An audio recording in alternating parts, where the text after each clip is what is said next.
Le pardon, Chochoké, à l'instant avec Madji, et oui, nous sommes tous amenés à nous pardonner parce que dans la Bible, je deviens chrétienne ce matin, il est dit pardonner 7 fois, 77 fois. Alors si on fait le calcul, ça fait beaucoup. On va se pardonner autant de fois qu'il faut, non seulement pour libérer le cœur, mais pour avoir une vie paisible. Bienvenue dans la balade matinale. Je suis Juanita Blavoutri, avec moi ce matin de charmantes dames. Adjovi Atou Niamé, alias Thérèse, elle est maire adjointe de la commune Ouawa 1. Bonjour madame. Bonjour madame Juanita. Comment ça va? Ça va, et chez vous? Je vais super bien, un plaisir de vous avoir avec nous ce matin. Réel plaisir à nous également. Également avec nous sur ce plateau, Akake Akosi Manuela, secrétaire générale de l'association Afewad. Bonjour madame. Bonjour madame. Comment ça va? Ça va très bien. Un plaisir également de vous avoir. Plaisir fait partager. Alors je ne sais pas si on peut se tutoyer entre nous. Il n'y a pas de souci. Super, c'est assez relax comme ça. Je rappelle que madame Atou est la présidente de l'association Afewad. Et ce matin, nous allons nous intéresser à la jeune fille. Vous savez que la période de la puberté chez la jeune fille est une période assez compliquée. Comment est-ce qu'elle doit prendre soin d'elle? Qu'est-ce qui doit être fait pour aider la jeune fille à vivre cette période assez aisément? On en parle tout de suite. Mais avant, je vous propose des astuces pour la peau. Cette semaine, j'ai choisi de m'intéresser à la peau noire parce que beaucoup trop, on s'intéresse à la peau claire et on finit par penser que c'est la norme. Alors que la peau africaine, c'est la peau noire. Alors, j'aimerais vous dire ce matin que l'hydratation sera toujours votre meilleur allié. Si vous voulez prendre soin de votre peau, un épiderme foncé a besoin du VB pour garder un bon équilibre. C'est la raison pour laquelle ce type de peau est sujet à une sécheresse cutanée. Pour que cette peau garde la température qu'il faut ou encore qu'elle garde le nécessaire pour qu'elle ne soit pas abîmée, il vous faut l'hydrater très souvent. Non seulement avec de l'eau, mais aussi avec de l'huile. Comme huile, je vous propose du beurre de karité naturel que nous avons chez nous en Afrique et surtout au Togo, qui fera la bonne hydratation pour votre peau. Ou, si vous pouvez l'avoir, de l'huile de moringa vous aidera également pour retenir l'eau dans l'épiderme. Et ça privilégie aussi, comment le dire, de garder la peau saine. Voilà, la peau noire a besoin d'être saine pour ne pas avoir les rides très rapidement. Donc, vous utilisez de l'eau, utilisez du beurre de karité ou de l'huile de moringa. N'abusez pas trop du soleil parce qu'il y en a qui se disent « Oh, Agbazé, il boit la cire, je peux rester autant de fois que je veux au soleil. » Non, n'abusez pas parce que les peaux noires tolèrent un peu mieux le soleil, mais elles ne sont pas protégées contre les rayons ultraviolets du soleil.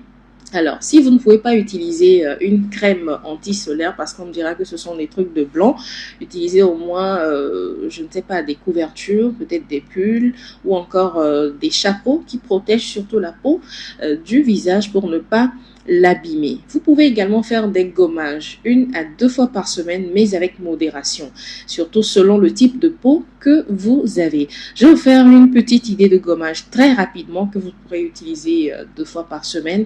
Alors, la moitié d'une mangue bien sucrée, je parle des mangues locales, la moitié d'une mangue très sucrée, vous utilisez 1 cuillère à soupe de miel, 2 cuillères à soupe de sucre en poudre, mixez le tout, la chair de la mangue pour obtenir une purée, puis ajoutez le sucre et le miel. Enfin, appliquez ce cocktail délicieux sur votre peau en massage délicat, tout doucement. N'appliquez pas avec force ou encore avec agressivité.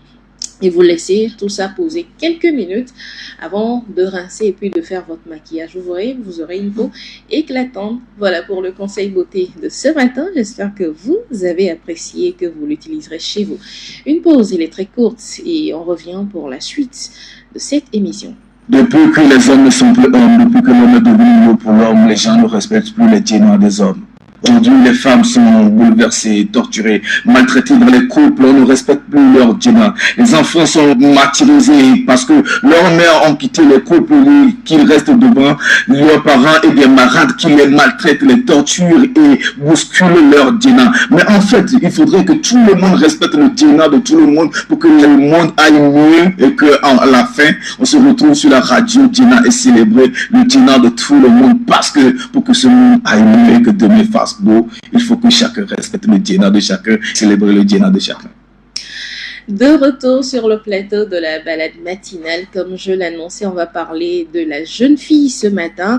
Chez les filles, la période pubertaire, la puberté commence généralement entre 8 ans et demi et 10 ans, beaucoup plus tôt encore pour certaines aujourd'hui. Et cela dure environ 4 à 5 ans, ça dépend. Et chez les filles, le moment où la puberté commence, c'est un moment assez délicat. Alors nous recevons ce matin les membres de l'association AFEWAD, la présidente et la secrétaire générale, qui œuvrent à aider la jeune fille à passer ce moment assez difficile plus aisément. Alors, Madame Atchoum, qu'est-ce qui se fait chez vous avec les jeunes filles pour les aider à passer cette période aisément à AFEWAD? Merci, Madame Joanita. Auditrice et auditeur de Radio Jena, bonjour. Et nous sommes là ce matin pour nous entretenir sur les buts et les objectifs de l'association. Et comme l'a dit Madame Joanita, ce matin, nous allons parler de la jeune fille. Et chez nous, dans notre association AFEWAD, nous faisons la sensibilisation, beaucoup de sensibilisation à l'égard des jeunes filles sur comment se prendre au cours de leur toilette. Bien avant cela, nous les informons sur comment cela se passe. Avant de commencer les règles, ce que nous appelons communément les règles. À partir de 8 ans et en allant, quand la jeune fille est en train de grandir, je crois que la responsabilité incombe aux parents, et plus précisément à la femme dans la famille. La femme doit savoir que sa fille est naïve et à cet âge, elle ne sait pas encore ce que c'est. Et donc, elle doit la préparer pour cela. Donc, à partir de 8 ans déjà, elle doit commencer à lui parler de cela, que ça va arriver, comment s'y prendre. Et je crois que la plupart des temps, c'est au niveau des écoles. Dans les écoles primaires, vous voyez une jeune fille qui a, excusez-moi, sa jupe tachée. Nous avions parce qu'elle n'en sait rien. Elle n'en sait rien. Et dès que ça se passe comme ça, elle est voilà l'objet de moqueries des enfants garçons, voyez-vous, et de celles qui n'ont pas encore vécu l'expérience. Donc, nous les préparons pour cela et nous disons aux dames, aux femmes, de commencer à leur parler de cela à la maison. À la maison. Donc, à partir de quel âge déjà? À partir de 8 ans déjà, 8, 9, jusqu'à 10 ans déjà, il faut commencer par la préparer pour cela. Et dès que ça arrive, elle n'a qu'à avertir la maman et la maman lui montre ce qu'il y a lieu de faire. Et au niveau de l'association, ce que nous faisons communément, c'est que nous avons mis à la disposition des établissements dans la commune de Wawa 1. Au niveau de Badou, nous avons mis à la disposition des établissements des serviettes hygiéniques. Lors de nos sensibilisations, nous avons mis à la disposition des jeunes filles des serviettes hygiéniques. Donc, nous leur avons dit, en allant à l'école, elles doivent avoir ces serviettes hygiéniques dans leur sac à dos, à tout moment. Et dès que ça arrive, elle se retire, elle va au niveau des toilettes, et puis elle place sa serviette et elle revient s'asseoir tout bonnement. Voilà, donc, même si ça arrive, personne ne le sait. Et arrivé à la maison maintenant, elle peut avertir ou bien elle peut en parler à sa maman que c'est arrivé. Donc, c'est ce que nous faisons pour l'instant au niveau de l'association AFEWAD. D'accord. Manuela, tu es la secrétaire générale de l'association. En sillonnant les villes de Badou, vous avez fait cette sensibilisation. Les jeunes filles commencent leur période à partir de quel âge? Surtout dans les coins un peu reculés. Bon, à partir de 9 ans, 10 ans, elles commencent déjà par avoir... Beaucoup d'entre elles commencent par avoir leur menstruation. Et nous remarquons que elles paniquent déjà, elles ont peur, elles ne savent pas comment s'y prendre parce qu'elles ne sont pas informées, certaines d'entre elles ne sont pas informées de comment s'entretenir et ce qui sème de la panique entre elles et les camarades d'école. Et que font les parents? Parce que du temps de nos grands-mamans, avant, c'était des pagnes qu'on leur donnait pour mettre dans... comment est-ce qu'on appelle ça autour des perles, voilà. Aujourd'hui, est-ce que ça se fait encore dans des lieux un peu reculés? Dans des lieux encore reculés, oui, ça se fait toujours. Ça se les fait pagnes toujours. qu'on met autour des perles. Oui, ça se fait toujours. Vous en avez vu? Oui. Et ce sont les mamans qui enseignent Oui, c'est les cela à leurs mamans, enfants. c'est les mamans qui en font, qui leur montrent. Parce que certaines mamans ne sont pas informées de nos serviettes hygiéniques. Donc, elles sont obligées de transmettre ce qu'elles ont appris, ce qu'elles faisaient à leurs enfants.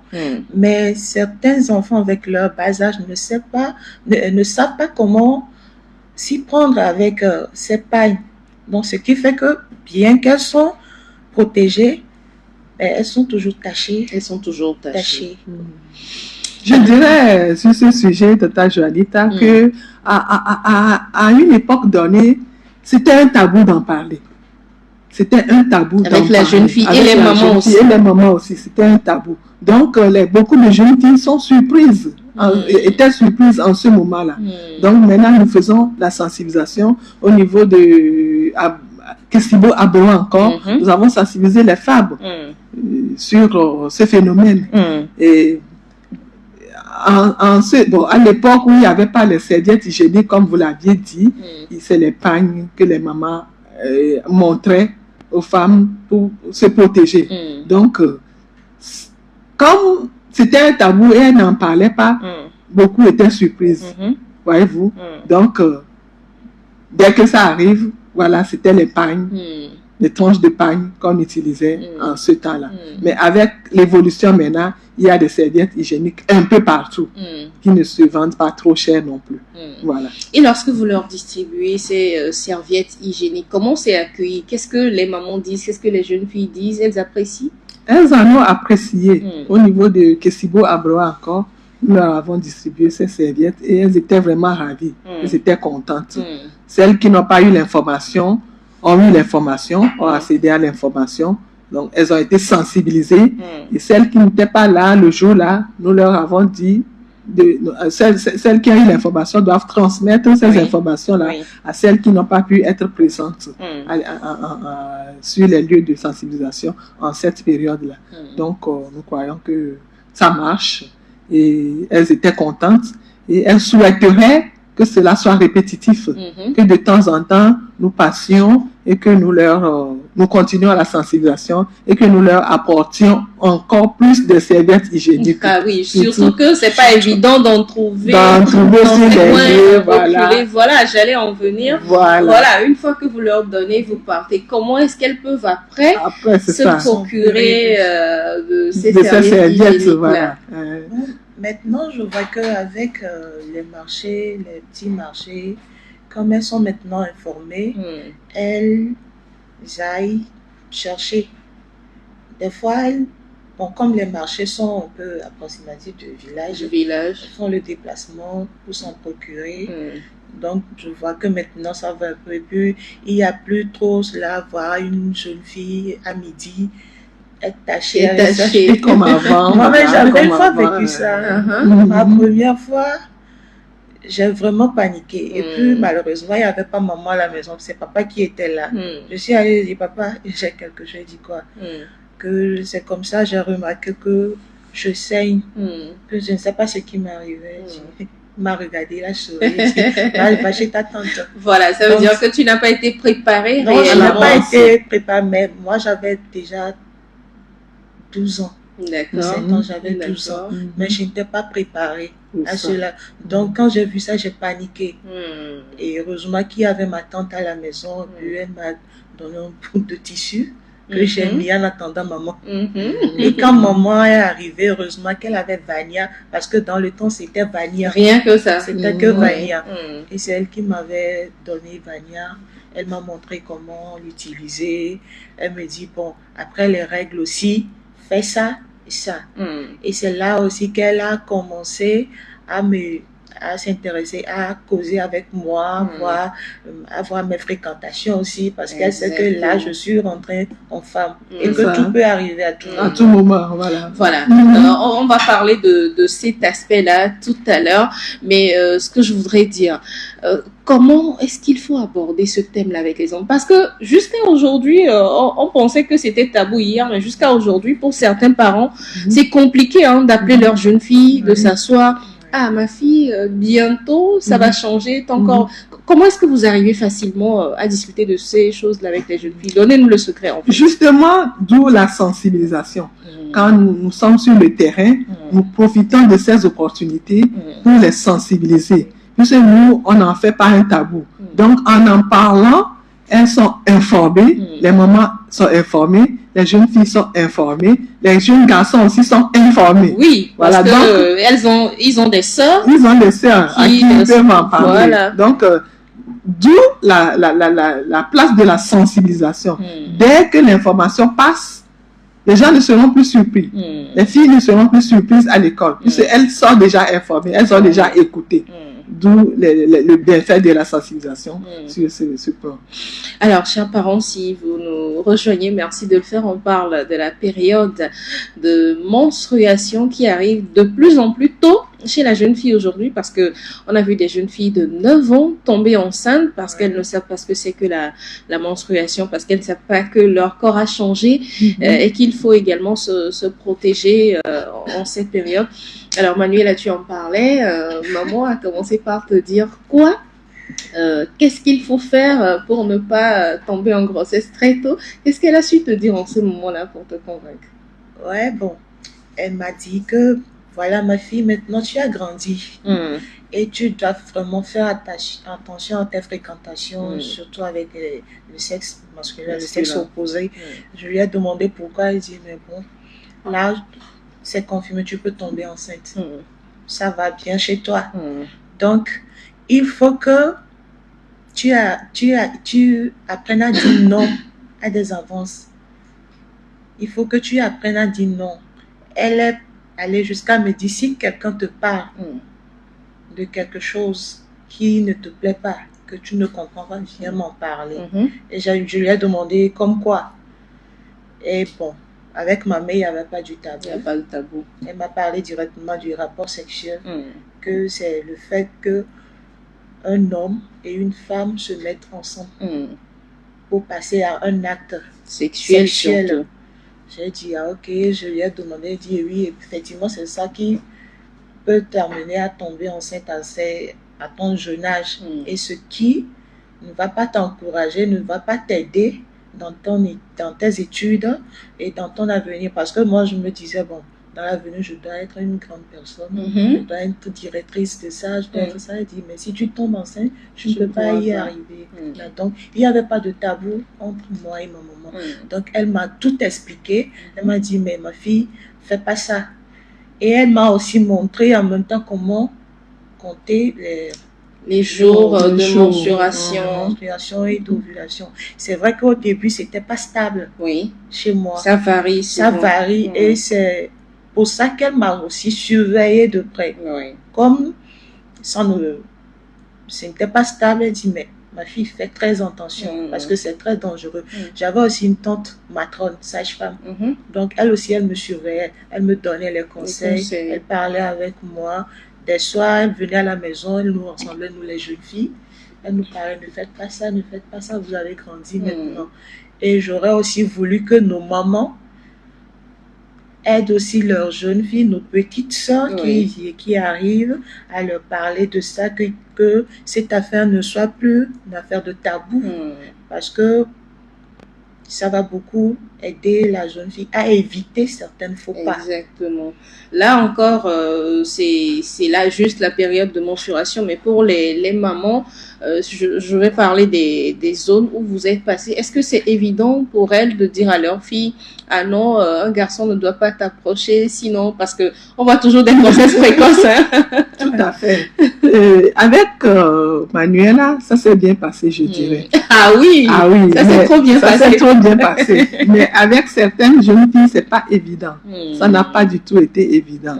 Elles n'ont pas eu cette opportunité. Exactement. Alors là, elles y tombent dedans. Et puis voilà les dégâts. Donc, ce que nous disons dans ces milieux reculés, nous leur parlons de cela et nous leur parlons des méfaits des grossesses précoces. Parce qu'une jeune fille qui, d'abord, à l'âge de 10, 11, 12, 13, 14, 15 ans, qui tombe enceinte, il y a les répercussions qui sont là. Les répercussions négatives, d'abord sur son corps physique. son corps physique n'est pas encore préparé pour soutenir une grossesse. Donc, si elles y tombent dedans, les conséquences sont désastreuses. Elle va accoucher difficilement et ça peut déboucher sur des fissures obstétricales. Vous en parlez, vous en savez quelque chose. Et là, c'est à vie. Une fille qui a ce problème-là, c'est à vie. Les urines vont fuiter, vont sortir sur elle tout le temps, et elle va puer. Elle ne pourra pas rester en société et donc elle ne pourra plus faire grand-chose. Donc, elle est malade. Maintenant, pour celles qui n'auront pas des conséquences néfastes physiquement, elles auront des conséquences sociales. C'est-à-dire qu'elle ne pourra plus évoluer. Elle n'aura plus le temps pour faire des études. Elle n'aura plus le temps pour avoir une bonne formation.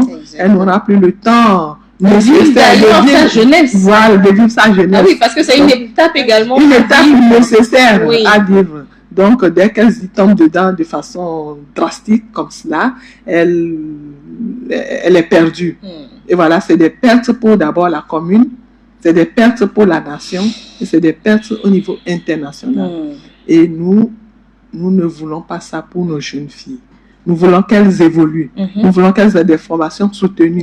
Nous voulons qu'elles accèdent à des postes. À des postes de responsabilité. Comme vous êtes mère adjointe. Exactement. Parce que vous avez su braver ces obstacles-là. Exactement, voilà. Et sur ce, qu'elles évoluent. Et c'est la gente féminine qui en gagne. Voilà. Alors, si vous nous rejoignez, chers auditeurs, chères mamans surtout et chères jeunes filles, merci de le faire. Nous parlons ce matin de la période de menstruation chez la jeune fille, une période assez compliquée et surtout aujourd'hui en milieu scolaire, on voit beaucoup de grossesses. Je pense que c'est dû à la désinformation, encore au manque d'informations chez ces jeunes filles. L'association AFEWAD s'emploie à parler aux jeunes filles de ce qu'il faut faire quand arrive la période de menstruation, surtout la période de puberté. Alors, vous êtes plus dans la zone de Wawa 1 à Badou. Est-ce que vous faites des sensibilisations hors de Badou également? Tout à fait. Hors de Badou, d'abord dans la zone Wawa. Dans la zone Wawa, nous avons la commune Wawa 1, la commune Wawa 2 et la commune Wawa 3. Donc, nous avons évolué, bien nous continuons par évoluer dans ces trois communes-là. Pour passer ces messages de sensibilisation. Et au niveau de Lomé aussi, dans la zone Sagbado, dans la commune Golfe 7, nous avons parlé aussi de ces sensibilisations-là. Nous avons sensibilisé les femmes et les jeunes filles sur ces méfaits, les méfaits des grossesses précoces. Dans les écoles surtout. Dans les écoles, voilà. Et donc, si nous avons l'opportunité, nous pouvons évoluer sur toute l'étendue du territoire national, pourquoi pas. Vers le nord, pourquoi pas, parce qu'il y a les statistiques ont montré qu'il y a beaucoup de ces grossesses précoces dans les établissements au niveau du nord Togo. Donc, si nous avons les moyens, nous avons les opportunités. Nous lançons d'ailleurs un appel comme ça aux bonnes volontés qui pourront nous aider à continuer ces sensibilisations-là. Alors, combien d'années avez-vous déjà d'expérience avec l'association AFEWAD? L'association AFEWAD est née en 2012. D'accord. Voilà, donc ça fait 12 ans ça fait 12 ans aujourd'hui. Donc, nous avons fait du chemin. Exactement. Nous avons fait beaucoup de choses dès la naissance à sensibiliser les femmes et les jeunes filles, les enfants aussi. Et au niveau des femmes, nous les aidons à faire promouvoir leurs activités génératrices de revenus.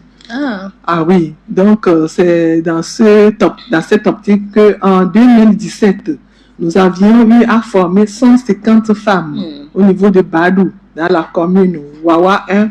Bon, nous avons rassemblé les trois communes, Wawa 1, Wawa 2, Wawa 3, et nous avons fait passer des messages de sensibilisation d'abord, et puis nous avons invité les agronomes de production végétale qui ont formé ces femmes-là sur la production, la transformation et la commercialisation du gingembre biologique au niveau de Badou. Vous savez qu'à Badou, le gingembre, il y en a, et puis c'est bio.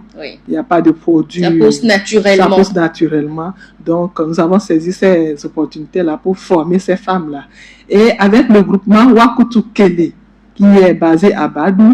50 femmes ont appris comment transformer ces gingembre-là en leurs produits dérivés tels que les épices de gingembre que nous mettons dans les sauces, les mélanges de gingembre avec des clous de girofle et autres épices. Voilà. Et elles arrivent à commercialiser Elles arrivent à commercialiser. Nous les empaquetons et nous les commercialisons. Voilà. Donc nous travaillons avec des agronomes qui sont sur place et il y a un groupement aussi qui est sur place qui travaille du café. Donc ces femmes-là arrivent à associer le café et le gingembre pour faire un mélange de comment on l'appelle en français? Vous pouvez aller en vernaculaire. En vernaculaire, le lait, comment je dis? Du whisky crème, je voulais dire. Ah, d'accord. Le café et le gingembre mélangés pour obtenir du whisky crème. Eh bien. Café, gingembre, clou de girofle, du lait.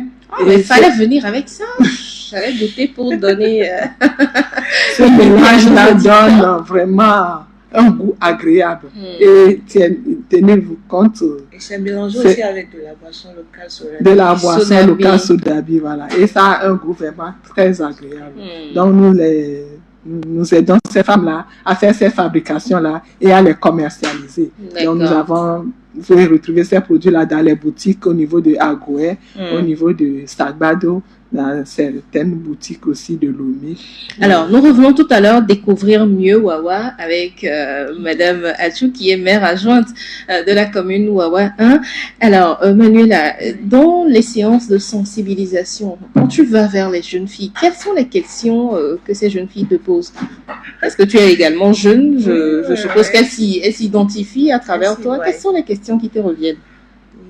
C'est comment j'arrive à maintenir ma carrière, comment je fais, comment tu fais, grande soeur, comment tu fais, comment toi tu y arrives, tu n'as jamais joué, tu n'as jamais eu d'échec, parce qu'on nous a dit, quand tu as fréquenté ici, tu étais si brillante, j'ai dit là. J'apprenais, je mettais en pratique les conseils de mes parents, de mon alentour, des professeurs. Et moi aussi, j'avais en moi la volonté de réussir.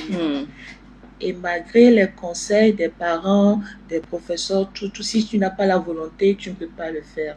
Et je leur dis toujours d'avoir cette volonté d'étudier. Et je leur donne l'exemple de regarder notre grande sœur, Madame Atchou Thérèse. Si elle n'avait pas fréquenté, elle ne devrait pas être mère.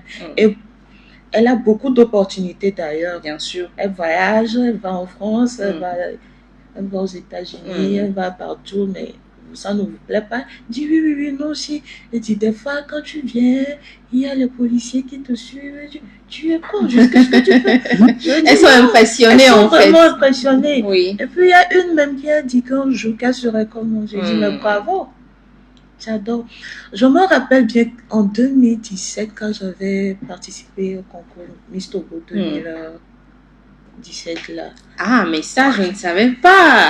On a une Miss ici. J'étais candidate. Ah oui, en 2017. Ouais, d'accord. Candidate et en ce moment aussi, il n'y avait pas assez de filles à Pousso qui participaient. Voilà. Donc quand j'étais allée, mais tout le monde était, j'ai dit waouh. Donc, nous avons une sœur qui a eu ce courage. Donc, mes petites sœurs étaient vraiment chaudes. Et puis, elles voulaient aussi qu'un jour, qu'on dise que je suis Miss Tel, je suis Miss Tel. Et ce qui m'a plu, il y a une petite sœur qui est Miss Togo de cette année, la notre Miss Togo, Miss Togo 2024. Oui. C'était une petite sœur à moi. Elle a une fois dit à quelqu'un qu'elle voulait que ce que sa soeur n'a pas pu faire qu'un jour qu'elle le fasse. Et voilà, elle l'a réalisé. Elle l'a réalisé. Je pense que ce sont de beaux exemples à donner, surtout quand vous allez dans ces sensibilisations. Ça permettra à ces jeunes filles de se dire, ah, si je me préserve, si je m'abstiens, je peux également devenir ça. Comme ça. Tout à fait. j'aime beaucoup, j'apprécie le fait qu'elles sont à l'écoute, qu'elles mettent en pratique ce que nous leur disons, jusqu'à ce qu'elles demandent que nous revenons chaque année vers eux pour leur parler, pour leur donner pour leur sensibiliser mieux de certaines choses. Et puis nous allons jusqu'à parler des réseaux sociaux avec nos petites sœurs. Et nous aimerons qu'elles utilisent les réseaux sociaux positivement. À bon escient. À bon escient. Parce que maintenant, on voit que tout est mélangé là-bas. Bien sûr. Et si la bonne information ne passe pas, bon, elles ne pourront pas s'en sortir. Alors, Madame Atchou, avant de découvrir Ouawa avec la mère adjointe, quel conseil ce matin aux parents pour accompagner leur jeune fille à traverser la période de menstruation ou encore la période de puberté aisément? Quel conseil à l'endroit des parents qui nous écoutent ce matin? Tante Juanita, merci pour la question. Et je crois que les parents ont une grande responsabilité. D'abord, il faut qu'elles arrivent à communiquer avec les filles, les jeunes filles. Dès le bas âge, apprendre à communiquer. Et surtout, en cette période-là, leur dire de faire très attention. Et dès qu'elles ont commencé leur menstruation, il faut maintenant avoir l'œil sur elles. La plupart des jeunes filles pensent qu'on les dérange, ou bien on les gêne, ou bien on les serre, selon leur propre terme. C'est pour leur bien. Pour devenir une grande dame de demain, il faut préparer cet avenir dès aujourd'hui. Et pour préparer cet avenir, il faut être discipliné. Il faut être organisé. Et elles doivent écouter les conseils de leurs parents. Parce que les parents, les femmes ont déjà vécu certaines choses. Et donc, quand elles leur donnent des conseils, elles n'ont qu'à écouter attentivement et les mettre en pratique. Moi, je leur dis, les réseaux sociaux, elles n'ont qu'à les utiliser à bon escient. Ce n'est pas tout qui est bon sur les réseaux sociaux. Donc, les mamans doivent vraiment s'en occuper. Montrer à leurs jeunes filles qu'elles sont là pour elles. Moi, je leur dis, dès que dans une maison, bien dans une famille, au soir, quand les enfants sont sortis, par exemple, pour aller se balader, pour aller s'amuser un peu, quand la fille n'est pas encore rentrée à la maison, c'est pas normal que la mère s'endorme. Tu dois attendre que ta fille rentre à la maison avant de t'endormir. Et surtout à la bonne heure. À la bonne heure surtout. Si elle n'arrive pas, il faut sortir pour aller la chercher. Voilà. Avec le téléphone maintenant, il faut l'appeler. Tu es où? Tu es où? Il faut rentrer à la maison. Donc, il faut être discipliné sur ce plan. Et maintenant, leur montrer comment mettre en pratique leur éducation. Il faut pouvoir réussir. Et pour réussir, il faut être organisé et discipliné. Il faut être discipliné. Et maintenant, c'est après la réussite maintenant que tu pourras savoir que tu as fait du bon boulot. Voilà. Et donc, je le dis toujours, pour être une grande femme de demain, il faut préparer cela dès aujourd'hui. Dès aujourd'hui. Est-ce que vous leur parlez des méthodes de contraception aussi? Justement, à un moment donné, à une période de VIH, ces messages-là sont vraiment passés. Et nous continuons par les faire passer, ces messages-là. Parce qu'aujourd'hui, c'est compliqué de leur dire de s'abstenir. La bonne méthode, c'est l'abstention. Mais si vous n'arrivez pas, mes chères jeunes filles, utilisez les contraceptifs, s'il vous plaît. Parce que dès que vous tombez enceinte, toute votre vie est gâchée. Exactement. Alors, j'espère que les jeunes filles et les parents également auront cette ouverture d'esprit parce que pour certains parents, c'est compliqué de dire à la jeune fille le sexe, il ne faut pas faire ci, il ne faut pas faire ça. Il faut avoir, je pense, une ouverture d'esprit pour pouvoir aborder des thèmes intimes avec votre jeune fille. C'est vrai que le jeune garçon est concerné aussi, mais la jeune fille est plus vulnérable. Voilà, le thème est sorti, plus vulnérable. Donc, il faut avoir beaucoup d'ouverture d'esprit, chers parents, pour que la jeune fille ne soit plus autant exposée. Et surtout, renforcer chez elle l'estime de soi. Quand elle a confiance en elle, quand elle sait ce qu'elle doit faire, je pense qu'aucun garçon ne pourra la détourner de ses objectifs. Alors, pour en finir, Afewa fait quoi d'autre à part la sensibilisation à l'endroit des jeunes filles? Parlez-nous généralement de l'association. Voilà, l'association, comme je l'avais dit au départ, nous faisons la promotion des femmes Et vous savez aujourd'hui que l'opportunité nous est donnée à travers le gouvernement togolais. Oui. Et une femme qui est première ministre, c'est une première. Oui. Une femme qui était, je voulais dire, présidente de l'Assemblée nationale. C'est une avancée considérable. Oui. Nous n'avions jamais eu ça. Des femmes DG, des femmes présidentes d'associations, des femmes maires, des femmes adjointes au maire. C'est une avancée considérable. Exactement. Et nous souhaitons que cela soit continuel. Exactement. Voilà, donc au niveau de AFEWADS, comme je l'avais dit, nous faisons la promotion des activités génératrices de revenus. Comme je viens de le dire tout à l'heure, nous faisons beaucoup de choses comme du gingembre, mélange de gingembre, épices de gingembre, whisky crème de gingembre et mélangé amuse-gueule et autres que nous commercialisons. Alors, nous allons maintenant à la découverte de Wawa 1. Parlez-nous un peu de cette zone. C'est une zone assez riche et très fraîche. Alors, qu'est-ce qui peut pousser un auditeur ce matin à aller découvrir Wawa 1?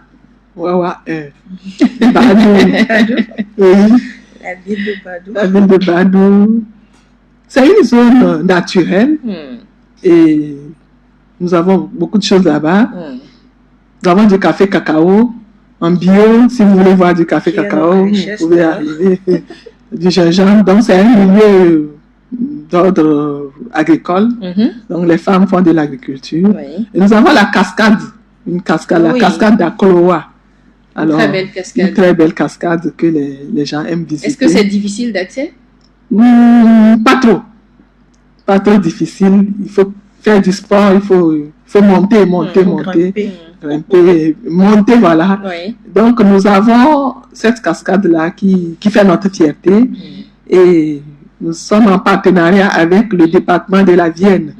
Et nos partenaires, ils y arrivent et quand ils viennent, chaque fois, ils visitent la cascade de Akoloa. Donc, c'est une fierté pour nous. Il y a du café également, il y a du cacao pour ceux qui sont fans de café. Voilà, les bananes aussi. Les plantains, les fruits, il y en a, les avocats, il y en a. Seulement que ces temps-ci, ça devient rare parce que nous avons un phénomène qui nous dérange. Les gens en ramènent vers Lomé. Ah oui. Tellement que arrivé sur le terrain, vous pouvez avoir l'impression de ne pas en avoir, mais il y en a. Il y en a toujours. D'accord. Alors, nous parlons donc de Badou, une ville située à, je ne sais plus combien de kilomètres, de Palimé. De Palimé, là, ça fait, si j'ai bonne mémoire, d'abord de Lomé, ça fait 260 et quelques kilomètres. Maintenant, de Palimé, c'est pas trop loin. Donc, c'est pas très loin de Palimé en tout cas. Voilà, ceux qui vont tout le temps à Palimé, essayez Badou, vous allez oublier Palimé. Ce qui est sûr, c'est une très belle ville qui se niche dans une vallée verte et féconde entourée de collines. C'est là que c'est intéressant. Quand vous descendez vers Badou, vous voyez les collines. Comment est-ce qu'on appelle le parcours d'ailleurs pour arriver jusqu'à Badou? Voilà. C'est très très intéressant. Les habitants sont des planteurs, presque tous, planteurs et commerçants à la fois, parce que c'est une ville frontalière au Ghana. Voilà. La récolte se fait souvent en début novembre. Et puis voilà, beaucoup d'activités se font à Badou. Vous voulez y aller? Feu vert, surtout pendant ces vacances, vous n'allez pas vous ennuyer. Faites un tour également à la cascade d'Akoloa et vous allez certainement apprécier. Alors, Madame le maire adjoint, je pense qu'on a fait le tour. On a parlé d'AFEWAD, on a parlé de Badou également. Qu'est-ce qu'on n'a pas dit? On a dit beaucoup de choses. Et beaucoup de choses peut-être restent encore à dire. Sur peut-être l'environnement. Comme je l'avais dit, c'est un environnement vraiment très apprécié. Ah oui, très apprécié. Quand vous êtes sur la montagne, vous avez une vue panoramique sur les montagnes. Et puis la ville est au milieu de la plaine. Et autour de la ville de Badou, il y a des villages des cantons, le canton de Tomébé, d'où je suis originaire, un village que j'adore, que j'aime bien. Ah oui. Donc, le canton de Tomébé et ses villages environnants. Nous avons le canton de Pétébéna et ses villages environnants. La dernière fois, nous étions à Mangoassi. Mangoassi. Tata, vous étiez avec nous. C'est un environnement vraiment clément. Et à part cela, il y a le canton de Kessibo-Abroa encore, voilà, qui est aussi frontalier au Ghana. Et là, les jeunes parlent beaucoup de langues. Beaucoup de langues. Il y a la Kosso qui est parlée, l'Evé est parlé, le Kabi est parlé, le Kotokoli. C'est un milieu cosmopolite, je voulais dire. Le Kabi est parlé, et la Kébu aussi est parlée. Donc, et à part cela, vous avez le grand canton de Badou aussi, dans la ville de Badou. Donc, tout ça là constitue le milieu que nous appelons communément le Litimé. Litimé, voilà. Qu'est-ce que ça veut dire? Le Litimé, c'est une plaine mélangée avec des montagnes. Voilà. Donc, c'est cette plaine mélangée avec des montagnes là qui constituent la zone Litimé, qui constitue la commune Wawa. D'accord, voilà, le voyage à Badou commence à s'achever. On va pas partir sans prendre quelques mots de l'ex-Miss Togo. Alors, Manuela, secrétaire générale de l'association, tu es également un modèle pour les jeunes filles. Quel message à leur endroit ce matin?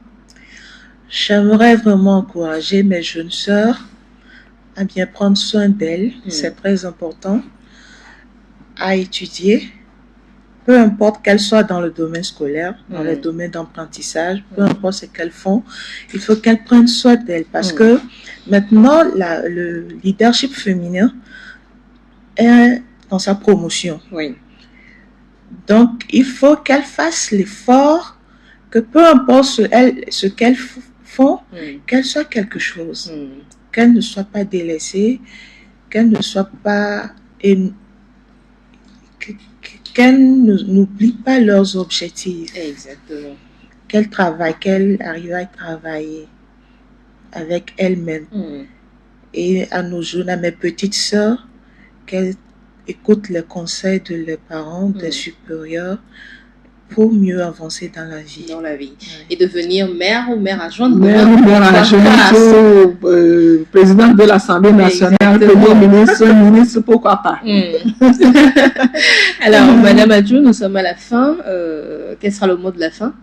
Le mot de la fin, Tata Joanita, je vous remercie. Et je remercie aussi les auditrices et auditeurs qui nous ont écoutés. Et je crois que nous avions dit beaucoup de choses et comme je l'ai dit, beaucoup de choses restent encore à dire. Et à l'égard de nos jeunes filles, comme l'a dit Manuela, je leur demande d'être disciplinées, d'être organisées et de suivre les conseils de leurs parents et de réussir. Parce que vous savez, quand vous réussissez, vous avez beaucoup d'opportunités, mes sœurs, mes filles. Je dis à mes filles, quand vous réussissez, vous avez beaucoup d'opportunités. Le monde vous est ouvert. Vous allez vous marier quand vous voulez, à qui vous voulez, et vous allez avoir des enfants. Vous allez réussir. Ne vous précipitez pas trop. La réussite est au bout de l'effort. C'est ce que moi je dis aux jeunes filles d'aujourd'hui. De laisser tomber les inutilités qui sont sur les réseaux sociaux. Ça ne leur servirait pas à grand-chose. Et de s'occuper plutôt de leurs études, de leur formation. Parce qu'une fille bien formée, bien éduquée, vous le savez, c'est l'avenir qui est garanti. C'est l'avenir qui est garanti et c'est la nation qui en bénéficie. Voilà. Donc, nous voulons des filles, nous voulons que nos jeunes filles soient bien évoluées, bien éduquées, qu'elles occupent des postes de responsabilité pour que la gente féminine puisse vraiment récolter ou bénéficier de ce que nous sommes en train de faire aujourd'hui pour la promotion de la gente féminine. Il y va de leur avantage d'ailleurs parce qu'une jeune fille qui est bien éduquée, qui a un poste de responsabilité, elle subvient mieux aux besoins de sa famille qu'un homme qui doit aller s'occuper d'abord de sa femme et de la famille de sa femme avant de revenir s'occuper de sa propre famille. Voilà, ainsi s'achève la balade matinale de ce jour. Nous étions avec Adjoubi Atou Niamé alias Thérèse, elle est maire adjointe dans la commune Wawa. Elle est la présidente de l'association Afewad et puis Akake Akosi Manuel, secrétaire général de l'association Afewad. Moi, je suis Juanita Blavautry. Je vous retrouve lundi à partir de 8h pour un nouveau numéro de la balade. D'ici là, portez-vous bien. Bye bye. Bye bye.